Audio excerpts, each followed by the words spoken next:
Assalamualaikum warahmatullahi wabarakatuh. Yang terhormat kepada Ibu Haja Mufliha Eskom IMM selaku dosen pengampu perilaku organisasi, puji serta syukur saya panjatkan pada Allah Subhanahu wa taala karena atas karunia dan petunjuknya saya dapat menyelesaikan tugas videomaker ini untuk memenuhi tugas akhir semester mata kuliah perilaku organisasi.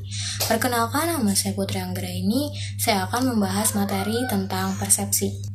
Pengertian persepsi. Persepsi adalah proses kognitif yang dialami oleh setiap orang di dalam memahami informasi tentang lingkungannya, baik lewat penglihatan, pendengaran, penghayatan, perasaan, dan penciuman. Menurut para ahli David Kruse, persepsi adalah suatu proses kognitif yang kompleks dan menghasilkan gambaran yang unik tentang kenyataan yang barangkali sangat berbeda dari kenyataannya. Contoh dari persepsi yang pertama, bagian pembelian membeli peralatan yang diperkirakan menurutnya adalah peralatan yang terbaik, tetapi para insinyur menyatakan bahwa itu bukanlah peralatan terbaik. Yang kedua, seorang bawahan menjawab suatu pertanyaan berdasarkan atas apa yang didengar dari atasannya, bukannya apa yang senyatanya dikatakan atasannya. Subproses dalam persepsi yang pertama, stimulus atau situasi yang hadir. Mula terjadinya persepsi diawali ketika seseorang dihadapkan dengan suatu situasi atau stimulus. Situasi yang dihadapi berupa stimulus penginderaan, dekat atau langsung, atau berupa lingkungan sosiokultur dan fisik yang menyeluruh. Suatu contoh, seseorang pegawai dihadapkan pada suatu situasi mempunyai atasan, atau dihadapkan pada situasi lingkungan organisasi yang bersuasana formal secara keseluruhannya. Baik satu maupun kedua situasi tersebut dapat menjadi bekerjanya proses persepsi pegawai tadi. Subproses yang kedua ialah registrasi. Dalam masa registrasi, suatu gejala yang nampak ialah mekanisme fisik yang berupa penginderaan dan syaraf seseorang terpengaruh. Kemampuan fisik untuk mendengar dan melihat akan mempengaruhi persepsi. Dalam hal ini, seseorang mendengar atau melihat informasi terkirim kepadanya.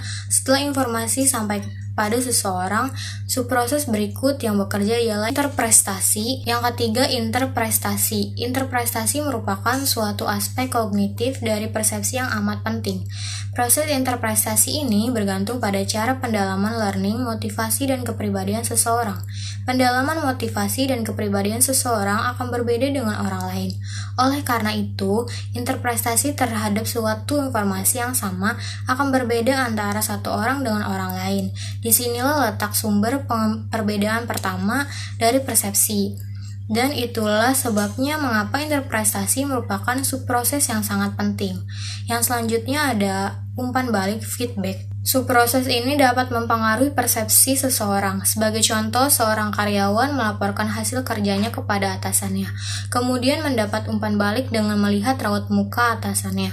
Kedua alisnya naik ke atas, bibirnya mengatup rapat, matanya tidak berkedip, dan kemudian terdengar suara bergumam seperti mau ditelan sendiri. Feedback semacam ini membentuk persepsi tersendiri bagi karyawan. Bagi atasan tersebut barangkali heran bahwa bawahannya mampu melaksanakan tugasnya dengan baik dan diam-diam memujinya. Tetapi persepsi karyawan dia berbuat salah tidak membawa kepuasan bagi atasan. Faktor-faktor yang mempengaruhi pengembangan persepsi seseorang ada 3. Yang pertama, psikologi, yaitu persepsi seseorang mengenal segala sesuatu di alam dunia ini sangat dipengaruhi oleh keadaan psikologi. Yang kedua, familia atau keluarga. Orang tua yang telah mengembangkan suatu cara yang khusus di dalam memahami dan melihat kenyataan di dunia ini, banyak sikap dan persepsi mereka yang diturunkan kepada anak-anaknya. Yang ketiga, ada kebudayaan. Kebudayaan dan lingkungan masyarakat merupakan salah satu faktor yang kuat di dalam mempengaruhi sikap, nilai, dan cara seseorang memandang dan memahami keadaan di dunia ini. Pemilihan persepsi ada 2, yaitu faktor perhatian dari luar dan faktor perhatian dari dalam. Faktor dari luar yang terdiri dari pengaruh-pengaruh lingkungan luar antara lain intensitas, ukuran pengulangan, gerakan, dan hal-hal yang baru. Berikut ketidakasingan. Prinsip intensitas dari suatu perhatian dapat dinyatakan bahwa semakin besar intensitas simulasi dari luar, layaknya semakin besar pula hal-hal itu dapat dipahami. Suara keras, bau yang tajam, sinar yang terang akan lebih mudah diketahui dibandingkan dengan suara yang lemah, bau yang tidak tajam, dan sinar yang buram. Intensitas dipergunakan oleh seorang pimpinan dengan bersuara lebih keras agar mampu menarik perhatian yang dipimpin. Ukuran faktor ini menyatakan bahwa semakin besar ukuran suatu objek, maka semakin mudah untuk bisa diketahui atau dipahami. Dengan melihat bentuk ukuran suatu objek, orang akan mudah tertarik perhatiannya dan dapat membentuk pengulangan repetition. Dalam prinsip ini bahwa stimulasi dari luar yang diulang akan memberikan perhatian yang lebih besar dibandingkan dengan yang sekali lihat. Gerakan moving. Prinsip ini menyatakan bahwa orang akan memberikan banyak perhatian terhadap objek yang bergerak dalam jangkauan pandangannya dibandingkan dari objek yang diam. Yang kedua ada faktor perhatian dari dalam. Beberapa faktor dari dalam diri seseorang yang mempengaruhi proses seleksi persepsi antara lain proses belajar, learning, motivasi, dan kepribadiannya. Belajar atau pemahaman, semua faktor-faktor dari dalam yang membentuk adanya perhatian kepada sesuatu objek sehingga menimbulkan adanya persepsi adalah didasari dari kekomplekan kejiwaan seperti yang diuraikan di muka. Motivasi dan kepribadian pada dasarnya tidak bisa dipisahkan dari proses belajar, tetapi keduanya juga mempunyai dampak yang amat penting dalam proses pemilihan persepsi.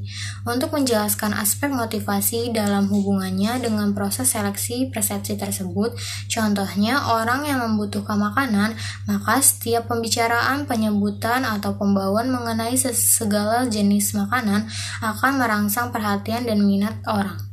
Organisasi persepsi. Yang pertama, kesamaan dan ketidaksamaan. Kesamaan dan ketidaksamaan, sesuatu objek yang mempunyai kesamaan dan ketidaksamaan akan dipersepsikan sebagai suatu objek yang berhubungan dan ketidak berhubungan. Artinya objek yang mempunyai ciri yang sama dipersepsi ada hubungannya, sedangkan objek yang mempunyai ciri tidak sama adalah terpisah. Sebagai contoh, di lingkungan Departemen Pendidikan dan Kebudayaan, para karyawannya memakai pakaian dinas yang seragam berwarna abu-abu.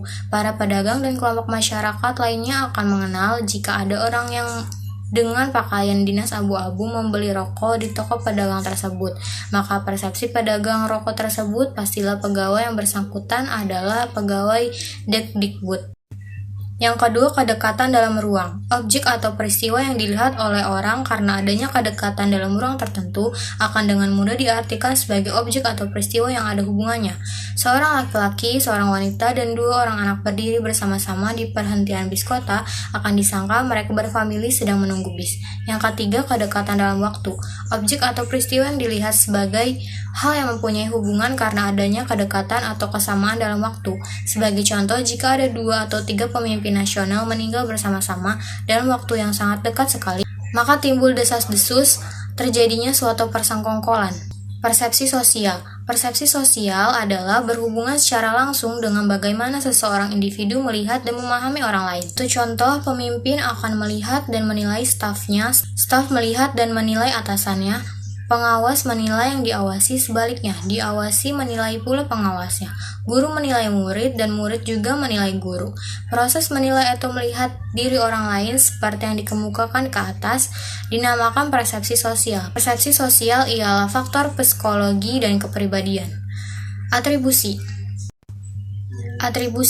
Atribusi ialah suatu proses bagaimana seseorang mencari kejelasan sebab-sebab dari perilaku. Di sini seseorang tadi tidak hanya tertarik mengamati perilaku dalam organisasi saja, melainkan mencari jawaban penyebab dari perilaku orang lain yang diamati. Penilaian orang-orang dan reaksinya terhadap perilaku orang lain barangkali banyak dipengaruhi oleh persepsi mereka bahwa orang itu bertanggung jawab atas perilakunya. Contoh perbuatan atribusi, ketika produksi naik, manajer yang bertanggung jawab atas kenaikan produksi itu akan dinilai tidak cakap walau penyebab kenaikan karena mesin-mesin yang baru dipasang bukan karena kecakapannya.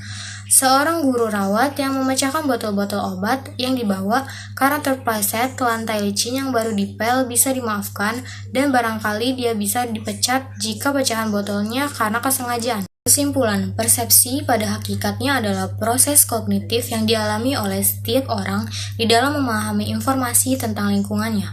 Subproses persepsi terdiri dari suatu situasi yang hadir pada seseorang. Di sini seseorang tersebut menghadapi suatu kenyataan lingkungan yang harus dilihat dan diartikan. Sekian materi yang dapat saya sampaikan pada pembahasan kali ini. Mohon maaf bila ada kesalahan dan kelebihannya. Wabillahi taufiq wal hidayah. Wassalamualaikum warahmatullahi wabarakatuh.